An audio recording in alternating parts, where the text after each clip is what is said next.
أعوذ بالله من الشيطان الرجيم ولقد نصركم الله ببدر وأنتم أذلة فاتقوا الله لعلكم تشكرون عن أبي هريرة رضي الله تعالى عنه قال قال النبي صلى الله عليه وسلم الصوم لي وأنا أجزي به وأنا أجزى به রাহু ইবনে মাজা এনডিএফ কুষ্টিয়া জেলা শাখার উদ্যোগে আয়োজিত সিয়ামের গুরুত্ব ও বদর দিবসের তাৎপর্য শীর্ষক আলোচনায় আজকের সম্মানিত সভাপতি জনাব ডক্টর আহসান হাবিব দামাত বারকাতুহুল আলিয়া, এখানে প্রধান অতিথি হিসাবে উপস্থিত আছেন মাননীয় জাতীয় সংসদ সদস্য কুষ্টিয়া 2 জননেতা জনাব আব্দুল গফুর, উপস্থিত হয়েছেন কুষ্টিয়া 4 মাননীয় জাতীয় সংসদ সদস্য জননেতা জনাব আফজাল হোসাইন, উপস্থিত হয়েছেন আমাদের শ্রদ্ধাভাজন উস্তাজ বাংলাদেশ জামাত ইসলামী কুষ্টিয়া জেলা শাখার ভারপ্রাপ্ত আমির এবং এই অঞ্চলের আমাদের সম্মানিত অভিভাবক জনাব অধ্যক্ষ খন্দকার এ.কে.এম. আলী মহসিন স্যার, উপস্থিত হয়েছেন অতিথি হিসাবে আপনাদের এই অত্র কলেজের সম্মানিত principal professor doctor Shahidul Islam দামাত বারকাতুহুল আলিয়া।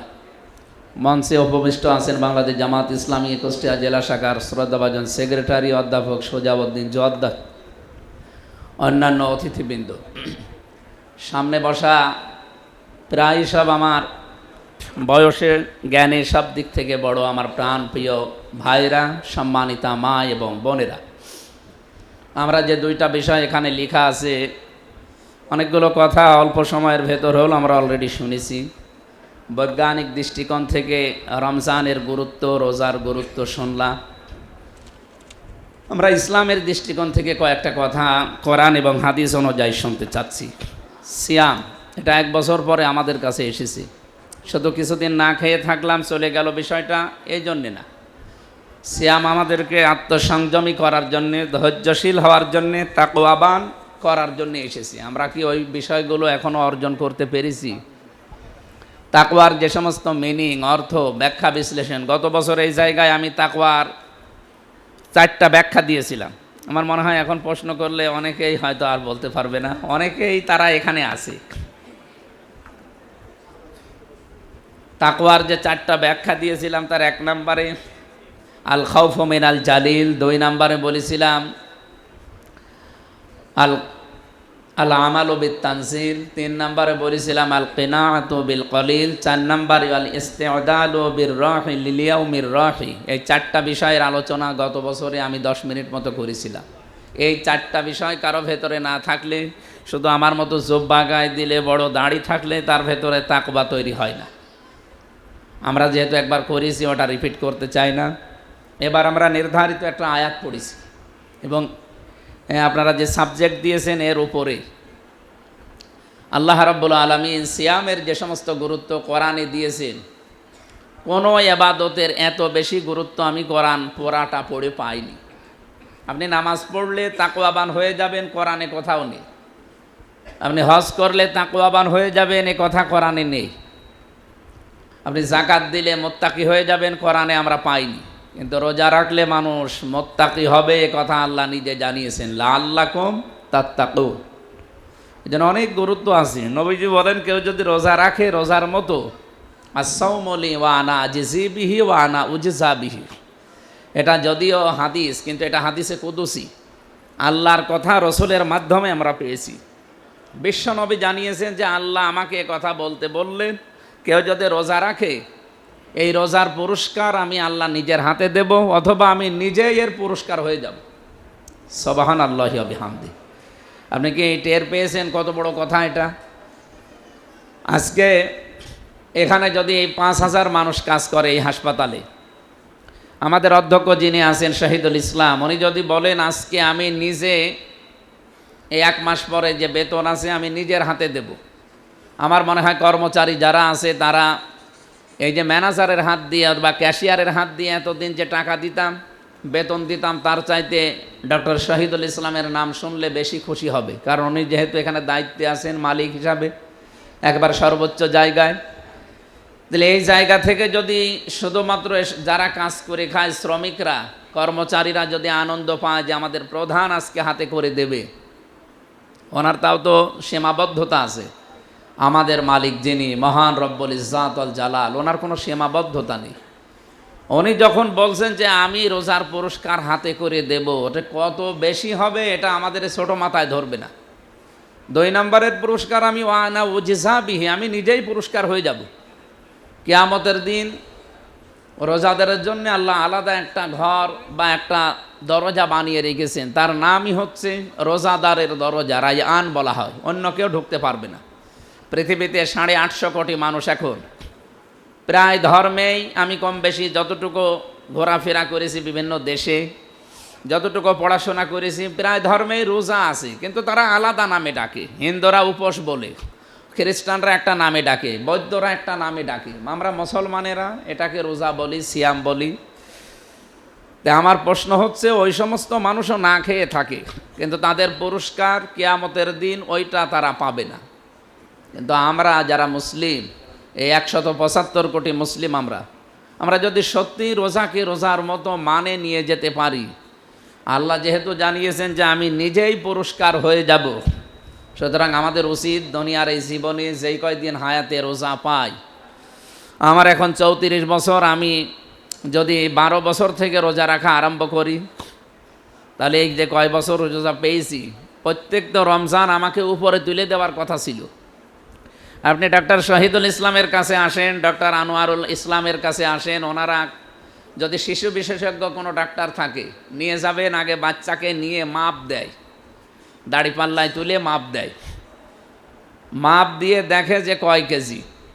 আপনি 1 বছর বয়সে নিয়ে গেলেন, মনে করেন 3 কেজি ওজন, 5 বছর পরে নিয়ে এসেছেন, এখন যদি মাপ দিয়ে দেখে যে 3 কেজি আছে, ও কি সুস্থ না অসুস্থ?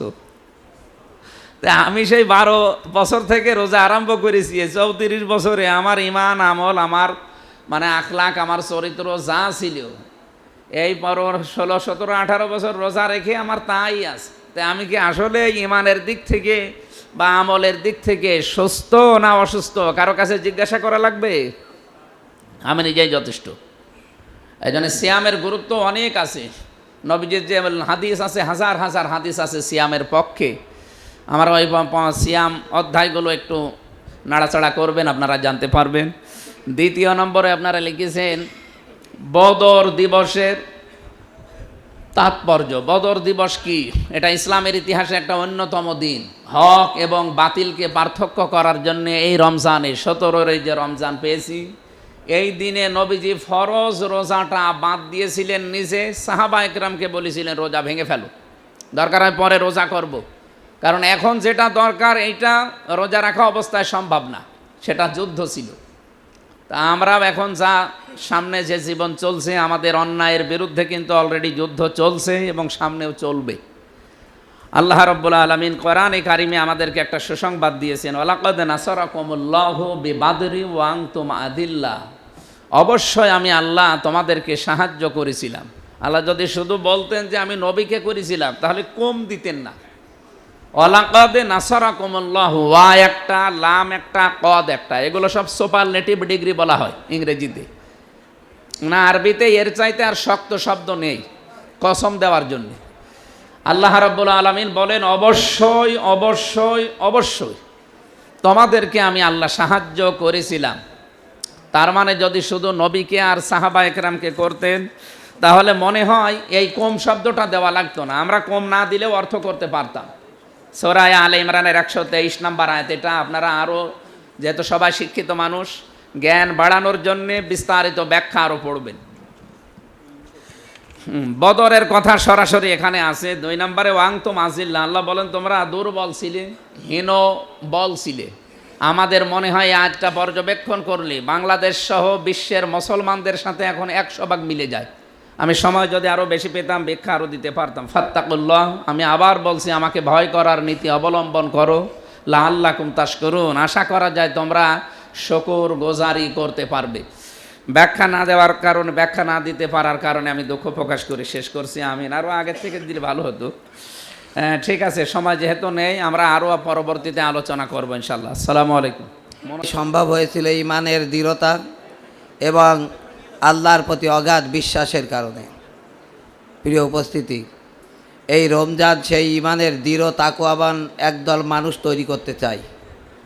আমরা সেরকম মানুষ হিসেবে যদি নিজেদেরকে পেশ করতে পারি, তাহলে আমরা নিজেরাও কিয়ামতের ময়দানে আমরাই বিজয়ী হব। প্রিয় উপস্থিতি, রমজানের এই মর্যাদা, রমজানে মানুষকে এত মর্যাদাশীল করার একমাত্র কারণ, রমজানকে এত মর্যাদাশীল করার একমাত্র কারণ হচ্ছে কোরআন নাজিল হয়েছে মানুষের জন্য। এই রমজানে কোরআন নাজিল হওয়ার কারণে যে মাসের, যে রজনীর এত মর্যাদা, সেই কোরআন যদি মানুষ গ্রহণ করে, সেই কোরআনের আলোকে যদি একজন মানুষ তার জীবন পরিচালনা করে, সেই মানুষের মর্যাদা আল্লাহর কাছে এর চাইতেও আরও বেশি হবে। এজন্য আজকের ইফতার মাহফিল থেকে, আজকের এই কোরআন নাজিলের মাসে আমি আজকের সকল উপস্থিতিকে বলতে চাই যে আমি একজন ডাক্তার, কিন্তু আমি একজন কোরআন জানা ডাক্তার। আমি একজন ইঞ্জিনিয়ার, আমি একজন বিজ্ঞানী, আমি একজন কৃষক, আমি একজন মজুর, কিন্তু আমি একজন কোরআন জানা মানুষ হিসাবে নিজেকে পেশ করতে চাই। যদি কোরআনের আলোকে জীবনটা আমরা রাঙাতে পারি, তাহলে আমি একজন সফল কাম মানুষ। তাছাড়া যেখান থেকে যে শিক্ষায় নিয়ে আসুক, একজন মুসলমান হিসাবে যদি কোরআনের শিক্ষা না থাকে, তার চাইতে মূর্খ আর কেউ হতে পারে না। এজন্য আমি সবাইকে আহ্বান জানাতে চাই, আসেন কোরআন নাজিলের এই মাসে আমরা নিজেদের জীবনকে কোরআনের রঙে রাঙাই। আল্লাহ আমাদের সেই তৌফিক দান করুন, আমিন। আসসালামু আলাইকুম ওয়া রাহমাতুল্লাহি ওয়া বারাকাতুহু। ধন্যবাদ আমাদের বিশেষ অতিথিকে তার মূল্যবান বক্তব্যের জন্য। আসলে Quran is the complete code of life, এই কথাটা আমরা সবাই জানি। বাস্তব জীবনেও আমরা যেন কোরআনকে সর্বক্ষেত্রে মানতে পারি, সেই কথাই বলে গেলেন আমাদের অতিথি। এই পর্যায়ে আমরা প্রধান অতিথির বক্তব্য আগেই শুনে ফেলব, এরপরে আমাদের প্রধান আলোচক যতটুকু সময় পান আলোচনা করবেন। প্রধান অতিথির বক্তব্য নিয়ে আসছেন জনাব মোহাম্মদ আব্দুল গফুর, মাননীয় সংসদ সদস্য কুষ্টিয়া 2 এবং ভারপ্রাপ্ত আমির বাংলাদেশ জামাত ইসলামী কুষ্টিয়া জেলা শাখা।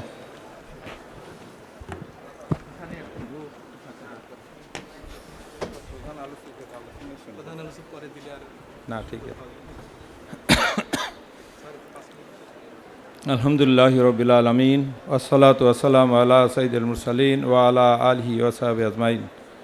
আউযু বিল্লাহি মিনাশ শাইতানির রাজিম। বিসমিল্লাহির রহমানির রহিম। আজকে ন্যাশনাল ডক্টরস ফোরাম কর্তৃক আয়োজিত ইফতার মাহফিল ও দোয়া অনুষ্ঠানের সম্মানিত সভাপতি,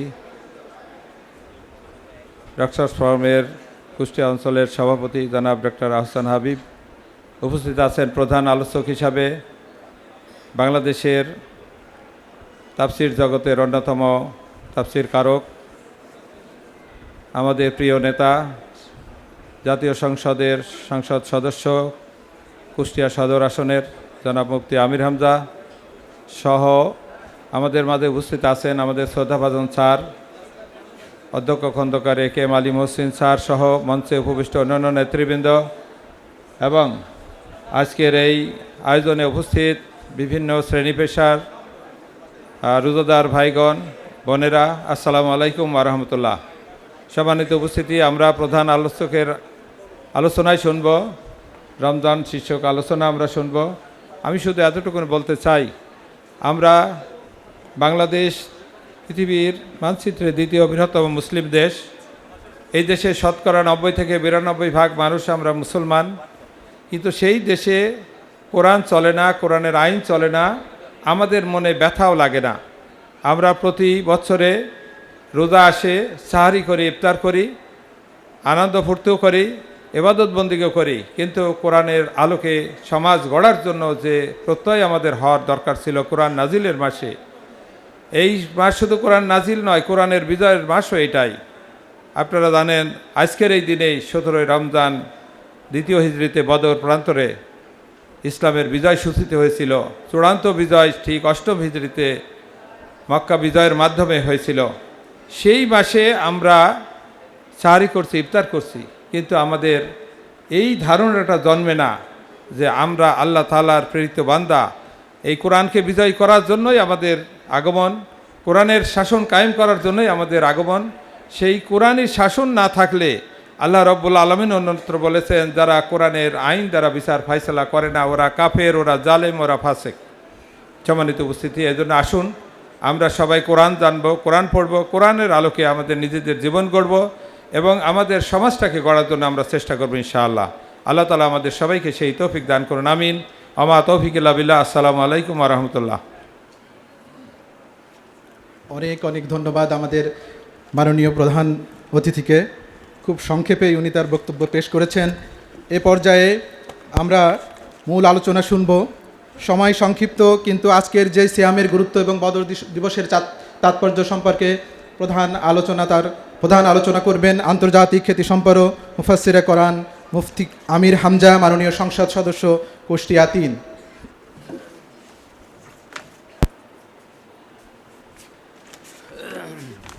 ঠিক আছে।